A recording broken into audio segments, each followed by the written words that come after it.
Hi there, if you film videos with a Sony camera, then you're definitely going to want to check out the free app from Sony that's available for iOS and Android. It's going to make your life so much easier when filming videos. I'm going to take you through all of the features in the app in this video, show you how to use it, show you what it's capable of, and I'm also going to cover some of the disadvantages or some of the shortcomings of the app that you'll also want to be aware of. I'll put a link to the Sony page in the description where you can read more about the app, but the app's called the Monitor and Control, or CTRL app from Sony. So once you've paired your camera, you'll see it up here. I'm not going to go through the entire pairing process, as you can read the documentation for that. It's pretty simple. You tap the connect button and then it's going to go through these stages and it's going to attempt to connect to the camera, and hopefully it'll be able to connect while I'm recording. We need to allow joining of the local network, and now it's connecting via Wi-Fi. There we go. There's a live view of me recording this video and monitoring it on the phone that I'm recording on, and also the Pocket 3.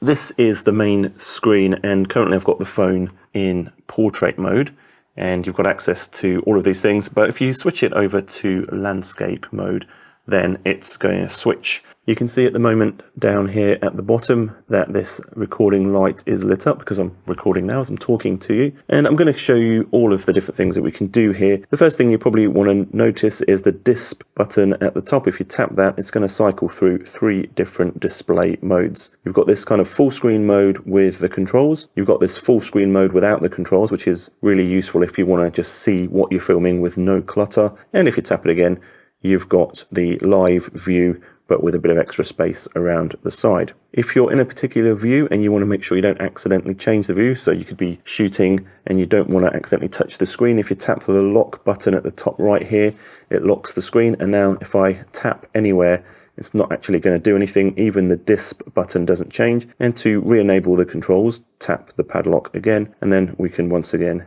operate the touchscreen of the phone. So at the bottom here, you can swipe left and right to get access to different settings. We've got aperture here. Currently we're filming at 2.8. You can change the ISO by tapping on that. And if you tap on the same thing twice, it's going to remove it from the right hand side. And if we tap on shutter speed, we get access to change the shutter speed. And scrolling across here, we don't need the EV compensation because I'm shooting in manual mode. We've got this custom white balance preset set up at the minute for filming in the studio. Tap on WB again here to disable those controls. You can change the picture profile that you're shooting in. I'm currently filming this in picture profile 8 S-Log 3. We don't have access to this zoom control. It's grayed out because we don't have a zoom lens on at the minute. Recording format gives you access to change these things. Can't change them at the minute because I'm recording. Currently shooting in XAVC HS 4K at 24 frames a second. Tap on that to remove it. Tap on other settings to get access to things like the zoom setting. So you can change this between optical zoom only. I'm not shooting with a zoom lens at the minute. Clear image zoom and or digital zoom. Not going to enable those things. And you can also switch on exposure, lock, multimetering mode, and those other settings there. So let's scroll all the way back across. The next main area of this app is the focus or autofocus section. So if I tap on AF down here, at the minute I'm currently shooting with AF autofocus mode, and you can see the little red square around my eye. It's currently autofocus with eye tracking there. You can select the focus area and you can tap anywhere outside of this to go back without changing anything. You've got priority mode on or off here for face autofocus. See, the red square has disappeared. Let's turn that back on, just to make sure you can see me in focus. It's always nice. And one interesting thing to notice here, on the right hand side, you've got this dial. And if I move my hand closer to the screen, once the focus changes to my hand, you can see this dial is changing. If I gradually move my hand away, that dial is changing. And that's actually showing us the autofocus distance that the autofocus currently thinks the focus should be set at. Now, this is a really cool control on here if you actually want to switch over to manual focus. To switch over to manual focus, tap on MF, and now the bar becomes brighter on the right hand side. That means we can now use our fingers to pull focus.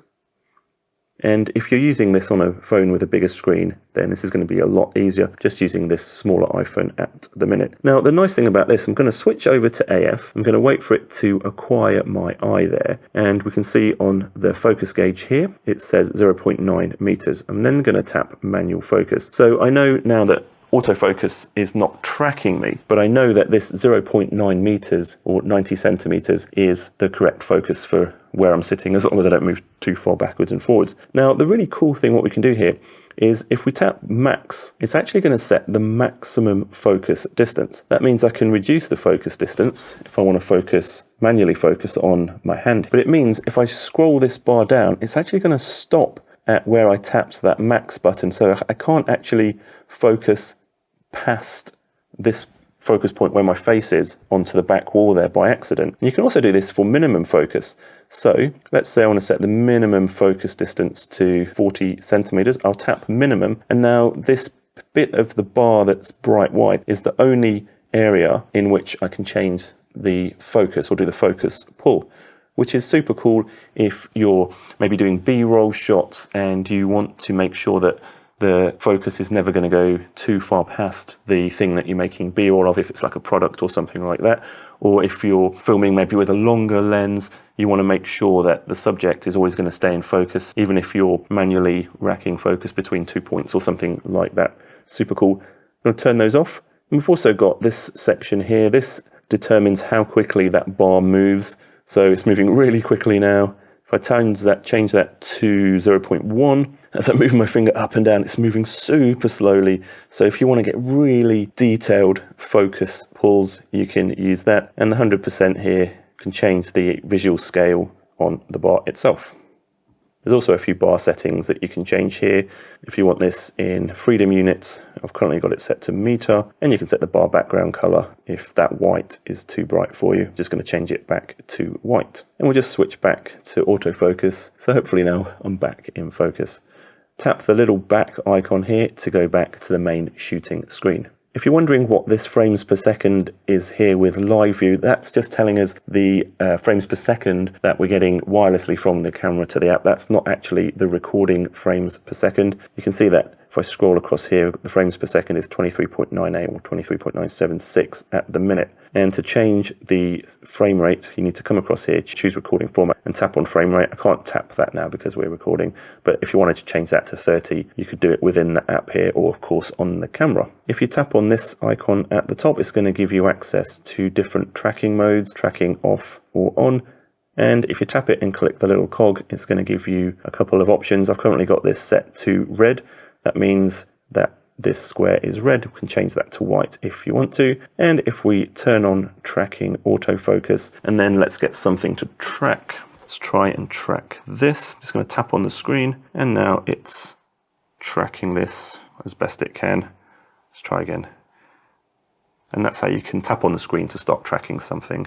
Just going to turn that off. At the top here, there's currently these two icons, and you can configure these quick icons that appear at the top by tapping the down arrow on the tool. And I've currently got the waveform checked there and also false color checked there. And those two check marks, if I undo them, notice how we don't have those things at the top anymore, and they're like quick shortcuts that you use often. You can pin them to the top there. So I'm going to turn on the quick shortcut for waveform and the quick shortcut for false color. You can also just toggle these switches here to enable these things, but once you've added them with the tick mark, you can really quickly turn them on and off by just tapping the quick icon at the top. So this is waveform. This gives you an idea of your exposure in IRE values. Tap it again to turn it off.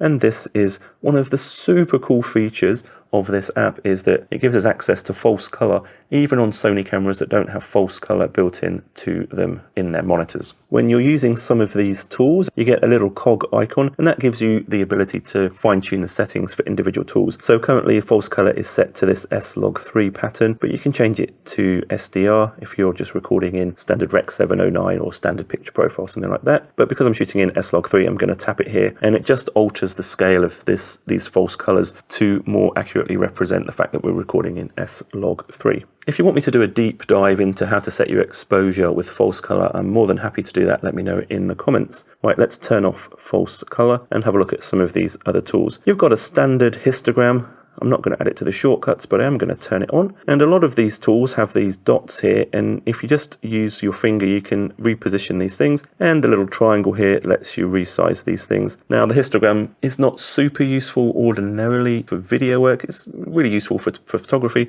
but I don't often use a histogram for video work. So I'm going to tap on the drop down, or turn off the toggle switch for histogram, and then it goes away. You can also turn on zebras here, and if you want to, you can add the shortcut, and tapping on the little cog icon will give you access to the settings. So currently it's in standard mode with the zebras set at 70% plus or minus 5. And what I'm going to do is, you can see a tiny bit of zebras showing on my cheek there. If I go and adjust the aperture to make things a bit brighter, you can see that those zebras get a bit bigger, and if I make things darker, they all go away. And of course we can turn on false color, and I can show you the same thing. If I make the image brighter, the false colors change, and if I make it really dark, the false colors change to almost black. So let's set that back to 2.8 and turn off false color. If you're using anamorphic lenses, there's a really nice feature to do anamorphic de-squeeze, and you can tap the cog icon to set your de-squeeze ratio. Let's choose 1.6, and if I turn this on, you can see on the screen that things look really terrible. That's because I'm not using an anamorphic lens,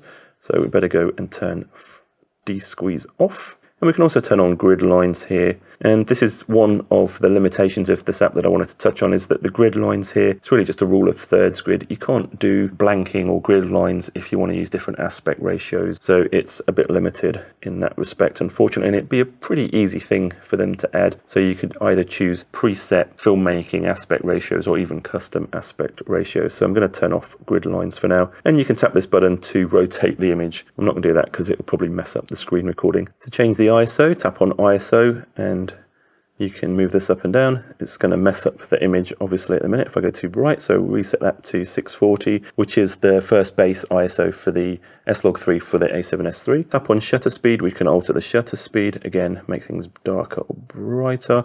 Going to reset that to 148, and tap on shutter down here again to get rid of that display. Alright, so what about some of the limitations that I mentioned earlier in this video? So at the minute, one of the limitations when I'm using this with the A7S III is that notice that we can turn on S-Log3 mode for false color, which is great, but on the A7S III with this app, there's no way to turn on gamma display assist or loading a custom LUT to see what S-Log3 will actually look like.